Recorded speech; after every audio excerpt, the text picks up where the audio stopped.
Treasury, Timothy Geithner has his work cut out for him, certainly. More than 70,000 job cuts yesterday alone. Today, we're already talking about companies like Corning announcing layoffs. So what can the president do about the deepening recession? Joining me now from Washington is Republican Congressman and former presidential candidate Ron Paul. Good morning, Congressman. Great to talk to you this morning. You know, some libertarians called the first financial bailout the Patriot Act of Finance. Now we're looking at a stimulus package that is going to be even bigger by all accounts. And a lot of economists seem to say that a massive spending package is needed to get the economy moving again. You're against it. Explain.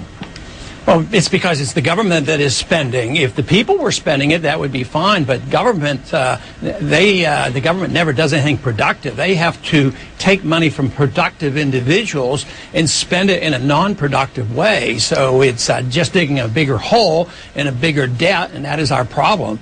This stimulus package is going to cost each and every American $6,700 of more debt. So how can that be beneficial? If debt was the answer, we would have never had our problem, because we've been doing, a lot of deficit financing here for the past 8 years, and it got us into the trouble. So all this plan of more government stimulus and more inflation, it's absolutely the wrong way to go. We're doing exactly what we did in the 1930s. So we are taking a recession and working very hard at trying to turn it into a depression. Well, when we're talking about 7.2% unemployment on the national average, 10% in some states that have been hit hard, especially in the manufacturing sector, what is the answer then for so many people who are out of work?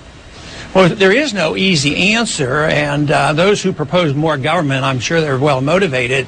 But the answer is to get out of the way, to allow the liquidation of debt and to allow prices to come down. You want to have prices of houses to come down. You don't want to stimulate housing building when we've overbuilt about 1 million houses.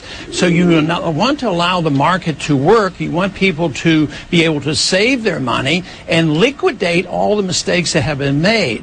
Governments make mistakes when they keep interest rates artificially low and they spend too much money. And if you don't erase those mistakes, you just get a bigger hole for ourselves. I see your point, but you're basically telling people that, you know what, the majority of Americans sort of have to suck it up, realize that we've been living well beyond our means, and go back to almost a 1960s standard of living. How is that really going to be a realistic pitch? Well, politically, it isn't realistic, and that's why you can expect more inflation, more spending, and more deficit, because taking the hard medicine is not acceptable. But the tragedy is to continue to do what we're doing isn't going to solve the problem. It won't create productive jobs. What it will do is make the problems worse and creates the depression. What we're worried about right now, at least I am, is that it's even worse than the 30s, because we're on the verge of destroying the dollar. So if you think the financial crisis is bad and the financial system isn't working, wait till you find out when the dollar doesn't work. And that's what the markets are telling us right now. People are still hanging on to treasury bills, but that's the last thing they're hanging on to. And when they finally reject the dollar and go into assets of real value, you're going to see a calamity, because it's going to be a lot worse than what we're having today. I mean, this is something that you've been talking about for, since we've had you on the show, so more than a couple of years now. But, you know, a lot of people, you say the government needs to step out of the way. A lot of people say it was deregulation that got us into this mess in the first place. That's why things collapsed. The hands-off approach didn't seem to work. I mean, not only with the types of loans that were given to people that couldn't pay them back, regulation and oversight in places like Fannie and Freddie, and on and on. So why is the hands-off approach now going to make a difference? Because we never had a hands-off approach. That's the fallacy. As long as we believe that, we'll never correct our problems. If you blame capitalism and free markets and sound money for this, then we can't win the intellectual fight. Because take Enron. When that failed, what did we do? Immediately, the conservative Republicans passed Sarbanes-Oxley, more regulation, which chased a lot of businesses out of this country. So we were doing all this piling on, but we were already over-regulated. Now, if you want to get deregulate, I mean, if you want to regulate government agencies, regulate the Treasury, regulate the Federal Reserve. The Federal Reserve has no oversight. They're not even permitted to be audited by law. So that's the kind of oversight that we leave. That's where they have free reign.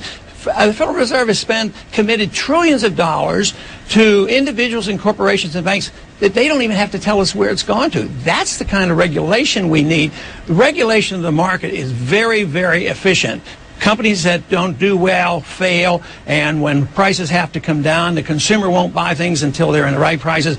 The best regulation is through the free market, and to blame the free market for this calamity is an absolutely intellectual error that has to be changed.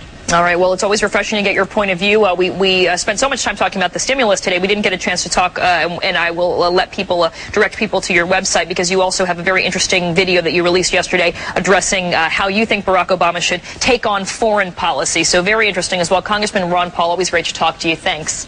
Thank you. We're crossing the top of the hour, and our top story this morning, President Obama trying